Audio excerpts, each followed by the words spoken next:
best morning, and I say that because we are together. We're right here on your Feel Good Breakfast show, and we had asked you to come through on social media because we always want to hear from you. Hashtag Expresso shows where you find us, as well as on the WhatsApp line 063-408-8863. And we are talking about World Coffee Day. I told you the celebrations continue, and it is all about how you take your coffee. This is how we asked you, what's the best way to enjoy it? Is it an espresso? Is it a cappuccino? What is it? Let's take a look at what you have been saying. And we want to start off with Geraldine Cupido, who says, hashtag Expresso show, good morning. Decaf cappuccino does it for me daily. You're a cappuccino girl, just like me, which I love, my beautiful Geraldine.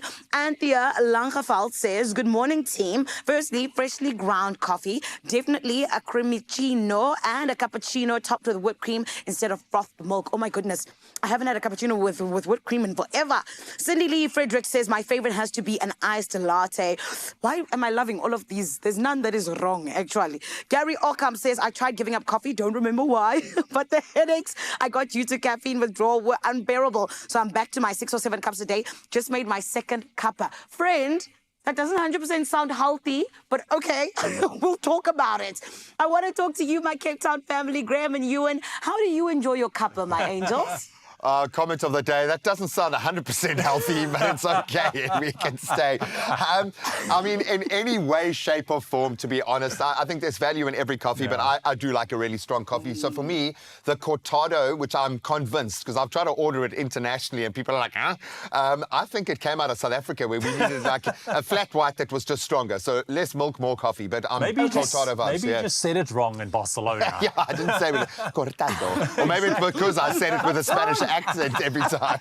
Exactly. But I mean, for me, I got to start my days in LA with a strong, just black cup of coffee. Yeah. And then as the day progresses, if I'm out filming on location, I do enjoy a latte or a cappuccino or even a cortado. Depends how the mood strikes me. You know what I'm saying? At what stage? Is it your 10th coffee? Is it your 11th it's coffee? It's about the 5th, 6th one, around there. So, yes. But I absolutely love that. I know for me, it is always a cappuccino with almond milk. Has to be almond milk with a little bit of a sweetener. That just, it goes down so well. And I feel like it makes me feel like I've got my life together. Do you know what I mean? Like I'm being healthy, but like I'm also like, I'm spoiling myself with a sweetener. You know what I mean? It almost makes you vegan. Okay, when you have an almond milk thing, you're like, wow, I'm sorted, man.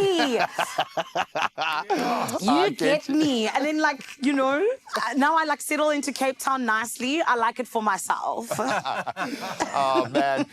Be careful what you manifest, girl. Be careful what you manifest. Of course, we put it to you guys as well at home. And we got a couple of voice notes coming through. Let's hear from the people.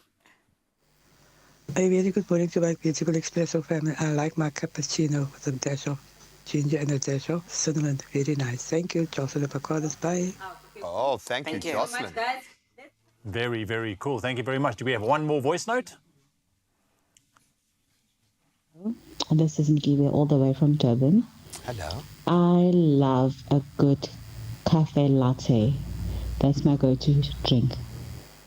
Cafe latte. It sounds like she was either having a sip of that cafe latte beforehand just to get herself inspired, or she was like, oh, what I really need right now is a cafe latte. Well, keep hitting us up on the socials. Let us know how you like your morning cuppa, because we're about to take our morning cuppa and elevate it to a whole nother level. Because we are talking doing things differently, and I would love to know from you, how do you do your coffee differently? I know that some people put a spoon of butter in their coffee. Oh, I suppose you can bulletproof that guy with a little bit of coconut oil even. Yes, to regulate the energy that you expend so it doesn't give you that spike. There's different ways of having your coffee. We would love to know, do you have a unique and interesting way of drinking your coffee? Please let us know on social media. Now let's make some coffee. Let's make some coffee. Well, I think we're underselling it. Because today we are jumping on a viral trend of whipped coffee and giving it a delicious twist with our Dalgona whipped tiramisu coffee. We've given it a name like that because it deserves a name like that. It's a decadent drink that combines the smooth richness of with a frothy whipped coffee, creating a beautiful layered dessert-like experience. If you can see the finished product with hints of tiramisu flavors, and we are here for that. It's like a grown-up dessert. And the perfect pick-me-up for any coffee lover. And I like this. If you don't want to go all in with like a overly sweet dessert, this is a great way to round off a meal. Absolutely. So where do we begin, let's begin with the coffee mixture. Okay, so we got just some coffee, instant coffee that we have here. There's 2 of us, right? Yeah, so let's do it with it. Yeah, I was going to say, tablespoon not needed. Yeah, look, this is a desserty type. And now, is this all the water they gave me? All right, let's go with that. Ooh, okay, so you're going to whip that guy. So now I'm gonna froth it. Okay, buddy, let's go. You can do it. Ooh. Okay, handle it. That might have been why they gave you just a little bit. But you can imagine for a reel on the gram, for a TikTok, that would look amazing. Dude, you just want to, thank goodness for the apron. Ooh. Yes, but I like that. And of course, the coffee, I mean, we used to do this as kids where we would just put a drop of, I say kids loosely, I didn't drink coffee as a child, okay? But where we would mix the coffee and the sugar together as a paste and then add the water, and it would kind of pop, give you that beautiful froth. Maybe you want to do this in a jug. Yeah, something that's got a slightly taller stem. I like that. I'm going to fetch my I thought you were running milk. away. So what I'm doing is basically, Graham, I'm just frothing it. Okay. I like that. So as you can see, it's becoming nice and frothy. And then what you can do so along on that side, we've got some chocolate sauce. So I want you to decorate the glass. So kind of just drizzle it on the inside. Okay, yeah. I get what you're saying. I get what you're saying. Just like that. While I continue with this one, can make a piece of art there, my friend. I shall try. I shall try. And this is a great way to add a little bit of drama that doesn't really push the boat out too far. Whoop. That's enough drip. There we go. And that's going to obviously now run down beautifully. Okay. Oh, man. And there's lots of opportunities for tastings and enjoying as you go. Yeah. Spin that around, my friend. There we go. Lovely. Beautiful. Okay, and then I'll take over there from you.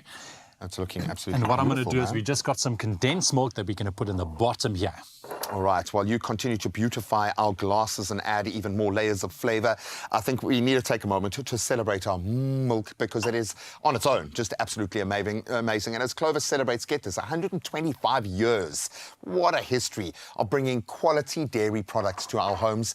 Milk's return is a reminder of the brand's commitment to versatility and flavor, and also giving us what we want, because we asked and they gave. And whether enjoyed on its own as a quick, creamy, beautiful treat or incorporated into some amazing favorite dishes, the limited edition vanilla flavored drink brings the best of both worlds. It's nostalgic flavor in an on-the-go package for the ultimate convenience. I really do love the fact that you can have it in this version as well. Beautiful flavor profile creates the perfect base for this particular recipe, our whipped coffee, adding richness and a silky texture to every sip. I adore this stuff, especially if you're coming home after a long day or a long night. That looks beautiful. So we just see how beautifully frothed it is now. It was worth the effort, dude. It was really worth the effort. Yeah. You got a phenomenal froth there. It's almost become like a paste. Exactly, my friend. So just like that. And now we're going to top it off with our milk. Milk.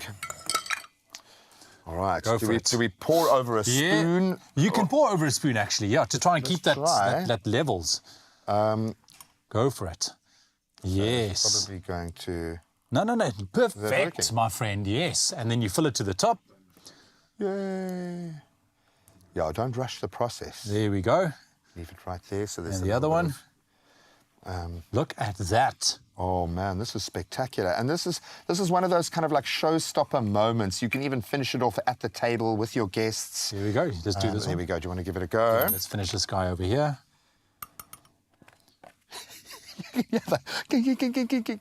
We might have had 9 cups of coffee already today. Exactly. And we have license to do so because it's International Coffee Day. And there you have it. And then, my friend, a lady finger. So you can serve it whichever way you want, either on top like this. I'm going to give it. I would keep it like this because they do soak up quite a bit of liquid. I'm going to just let it. You're going to let it go. Let's test the viscosity. And then you use this as a bit of a stirring mechanism, and then you are away with a bit of a tiramisu-inspired drink. It is amazing. Coffee, I think, on a different level. I love it. It's a dessert in a glass. It's for grown-ups, and we are here for that any time of the day. Take your coffee game to the next level with our beautiful Dalgona whipped tiramisu coffee. And if you want the full recipe, head over to expressoshow.com. You can start your day with a touch of indulgence and, yes, a whole lot of kick. Wow, look at that. There we go. Stick around. Lots more to come. We have, let's say, another 20 minutes in your company. So there's lots of time to dive into a lot more on your Feel Good Breakfast Show. Don't miss it after the break. Stick around. More coffee. Pretty much. Win with a Tastemaster Junior and Clover. Watch this week's show and bake your dream birthday celebration cake using your favorite Clover products. Upload it to socials by replying to the competition post using hashtag the Tastemaster Junior and hashtag Clover Made with Love. You could win a KitchenAid Classic Stand Mixer plus a Clover hamper. Don't miss the Tastemaster Junior Tuesday evenings at 7, repeat Wednesdays at 1 and Sundays at 4 p.m. Only on SABC2. Clover Made with Love.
It's my Feel Good Breakfast Show.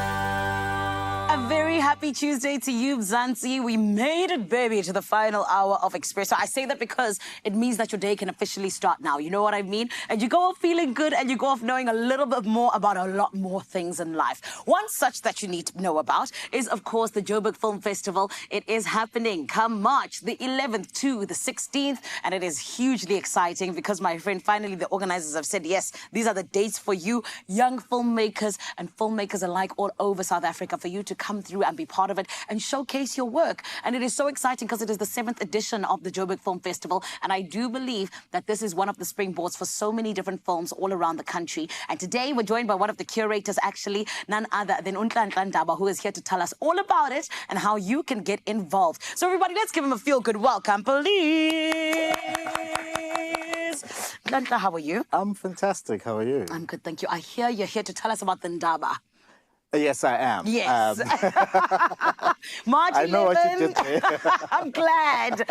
March 11 to March 16th, 2025. Yes. You guys are having yet another one of these beautiful film festivals. Yeah. Why was it so important that you started this initiative? Well, we always wanted to create a platform for filmmakers to be able to showcase their work. It's very difficult to get a distributor, you know, once you've made that film. That's true. So we use this platform to allow African filmmakers to really shine on a global stage because our festival is international and we invite a lot of people from all over the place to come and participate. And you get a chance to meet distributors, you meet sales agents, you meet a whole lot of people that you would not necessarily be able to meet if you were not part of the festival. I love that international, darling. I love to hear that. And especially because I feel like South Africa's growing so much. So it's so nice that also we invite them into, our space as well. But now talk to me about your job, because being a curator of the festival, what does that mean exactly? Well, the curation really is like the heart of the festival. This is where I go out and find those gems, right? A lot of festivals have call-outs where people can just kind of apply to participate in the festivals. Yeah. We do it the other way around. We go out there, find the films.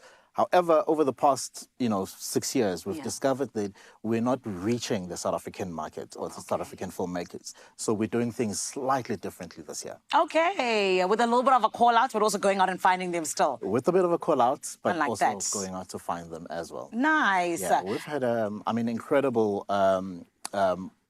feedback so far from people that are applying for the call-out, and it's exciting. It's really, really exciting. And I also know that South Africa is such a hub for, filmmaking, and it's all about getting those different platforms, such as the Joburg Film Festival. Yes. But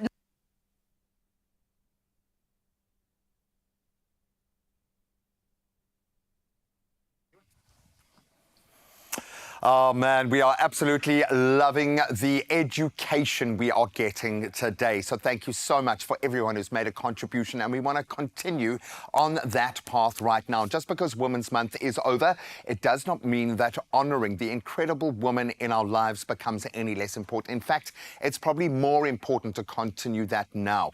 And representing that ethos, our friends over at AMSA, they understand this, and they are always doing their part to amplify the stories and the successes of women everywhere from within their organisation and beyond it. And we want to join Ayanda right now as she joins them at their She Is Next event to pick their brains about why sharing these narratives, these stories, is so absolutely important to them. Let's find out.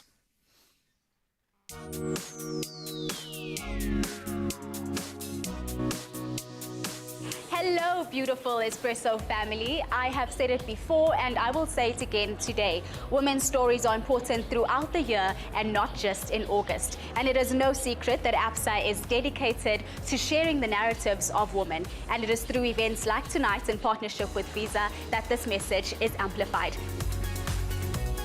Paul, please can you tell us what the overall aim of the She's Next initiative is? The She's Next initiative's aim is to develop women-owned and run businesses. There are 3 objectives in particular, the first being networking. We want to connect women-owned businesses to networks of their peers. The second one is development.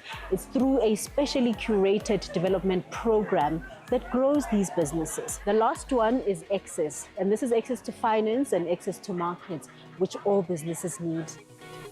It's my honor and my privilege really today to welcome you all to the 2024 version of She's Next for South Africa. Today, I want to celebrate the finalists. I think that your journey thus far has been remarkable. These 5 businesses represent some of the most innovative, resilient, and impactful businesses that are operating in South Africa. What an amazing event, Candace, as usual. We obviously have incredible winners. Please can you go through what they do, how they got here? So the businesses go across waste management, where one of the businesses actually convert cooking oil into waste management. We have one of the beautiful women that actually took over an aircon business from her previous international partner and took it on by herself and thriving within her business. And one of our faves, they say diamonds are a girl's best friend. A chartered accountant actually was like, why are we battling to find diamonds and designs? And she took on that jewelry perspective with emeralds and diamonds. So really excited to see how we go from waste management to aircons to diamonds. What we're really inspired about is their stories, and we can't wait to share their stories with our APSA communities. We say we see an opportunity in every story because your story matters, and every single one of these entrepreneurs have such powerful stories, and we can't wait to share it, be inspired by it, and to invest in it. Be your own boss. Words ingrained in me from my late dad. I'd like to believe that I'm a born entrepreneur. I saw the market opportunity.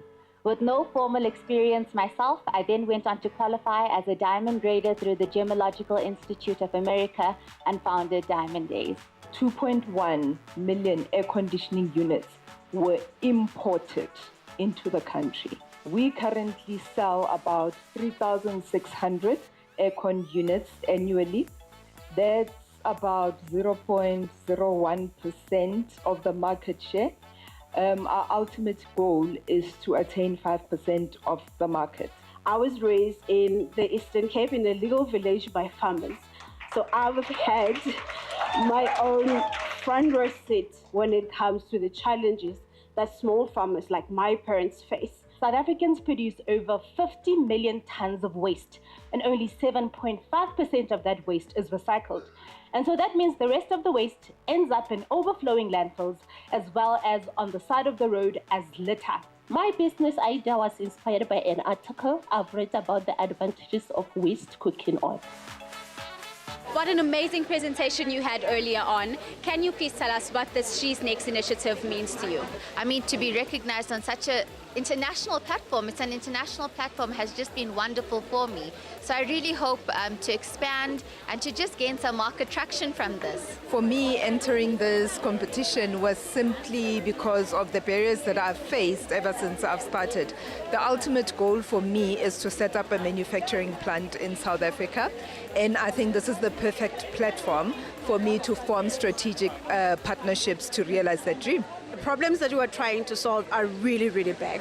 And it's in Africa, there's a big saying that it takes a village. It really, really does. So we need the elders of the village to be in the room when we do the things that we do. We started this business from absolutely nothing, right? We're based in a rural settlement. And so to be acknowledged by brands of this magnitude is absolutely insane. You know, it's sort of a stamp to say we're on the right track. And we're really excited. Can you please walk us through what being a part of this initiative has done for your business already? We had a week training from Monday, so it has been very impactful and beneficial for me. So they assisted me with the financial stuff and also how to market my business, in positioning my business for a success.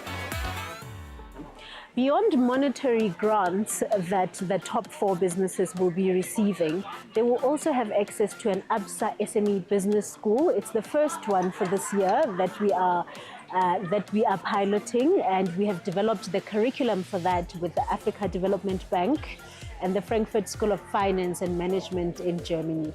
They will also have access to webinars, again developed with AFDB and Frankfurt School of Finance and Management. We are also going to give them one-on-one mentoring and coaching sessions with industry experts in their sectors of choice. Winner of the Social Impact Entrepreneurial Award goes to Marley and Mela.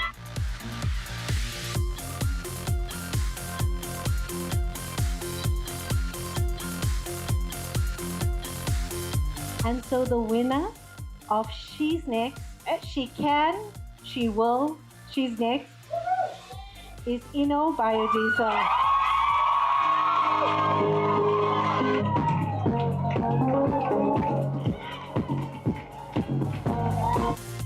That was truly an incredible celebration of women. Ladies, let this be a reminder to you that your place is on a throne and that your life, no matter your position in society, tells an unwavering story of your strength and resilience. I am honored to have been in a room of incredible women, women who are leaders, women who are shaping the future of the next generation. Love that. Such a powerful message, especially when it comes from, big household names like Visa and ABSA, for sure. I mean, what a fantastic event. Well done. Yeah, and you can see Ayanda's face, man. Thank you so much for bringing us that. You could see what it meant to her to be in that kind of strategic network, to plug in, to see those stories, to see it firsthand. So thank you so much to ABSA for opening that window and keeping that light there, not only for allowing us to join them at obviously the beautiful event, but also thank you for using your voice and your money to amplify the stories of these incredible women. It's a beautiful notion. Yeah, absolutely. And may there be many, many more. And I love to continue on this trend going forward as well. But we do still have a couple of minutes left with you. Let's cross over back to Zanele all the way up in Josie Town. Thank you so much, guys. And oh my goodness, it is always so lovely for us to celebrate such right here on your Feel Good Breakfast Show, which is why we're celebrating the Joburg Film Festival. Apologies for our technical difficulties earlier on, but we still want our Joburg Film Festival to be great, which is why I need to ask you, Nhlanhla, as one of the curators, you know, what was the motivation behind your decision to now do a little bit of a call out? Well, over the years, we've had local filmmakers saying they want to participate in the festival and they don't know how to. So we decided that we're going to give them an opportunity by creating a call-out for them to be able to participate.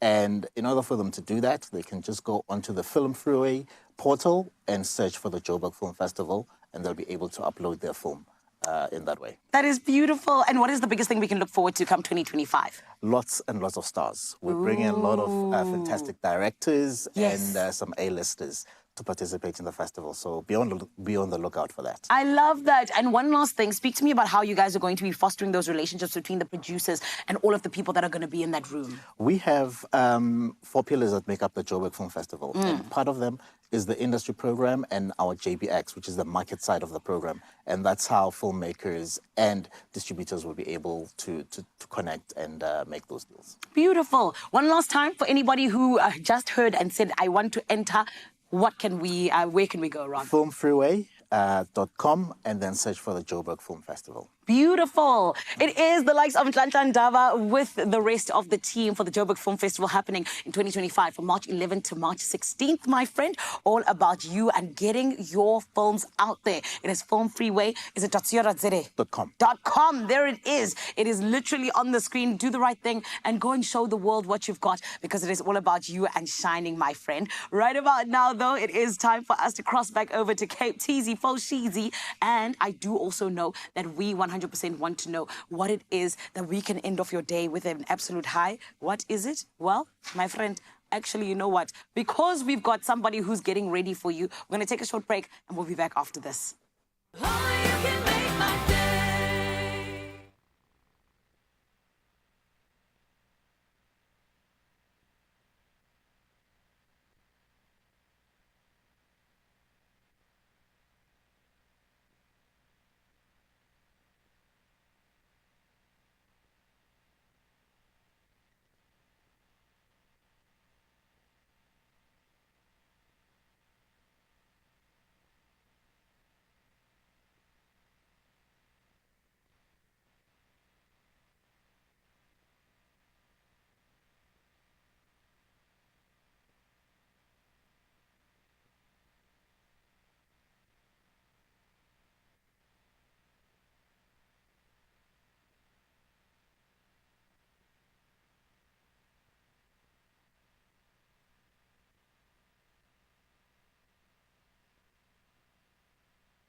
It's my Feel Good Breakfast Show.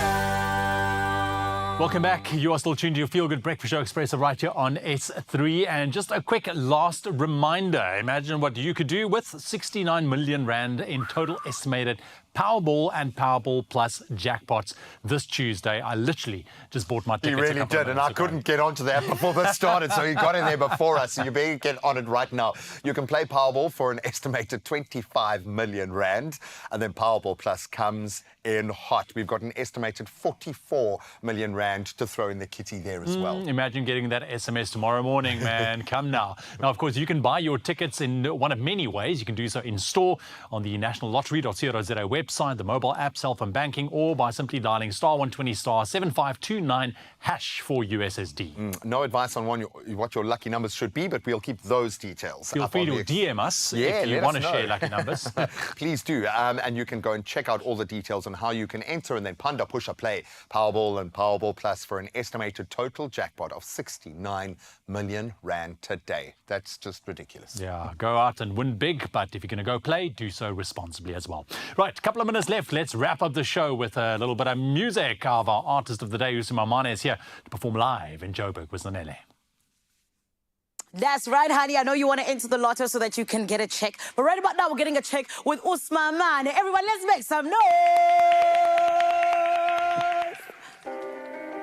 I sneak tick. I sneak tick. I sneak tick. I sneak tick. I sneak tick. I sneak tick. I sneak tick. Go.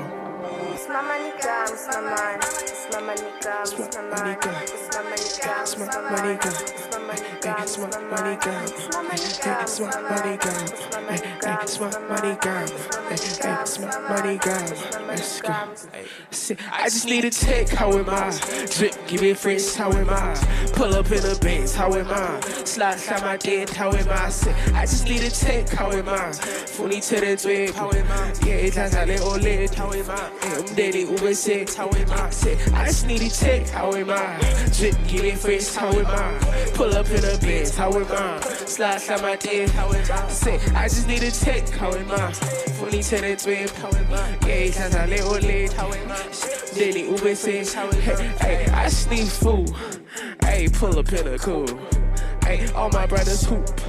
Yeah, baling okay, they really always tryna catch my drip, says in I might pull up in a Tonka, kinda Zabelu.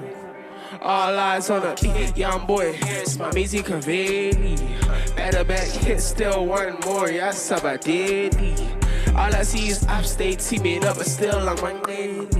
Eat my money and send me working overtime, bongang 80. That I told y'all, Funita Kulum Nelaki. You wanna be who's on Melai. No 9 to 5, but I'm putting that work. I'm making sure my mulali. Tryna be a cover of a magazine. Are you getting what I? No in between. And I'm lit as gas. Pick up my set. Daily saying that they proud of me. How am I? Yeah, drip, give it free. How am I? Hey, pull up in a bit. Pull up in a bit. Slap my thing. I just need a tip. How am I? Yeah, fully to the drip. How am I? Yeah, because I live old lit. How am I? They need Uber say. How am I? I just need a tip. I just need a tip. Another feel-good production. Enjoy a thicker and creamier full cream yogurt with real fruit pieces. A fruitful day awaits with Clover Fruits of the Forest.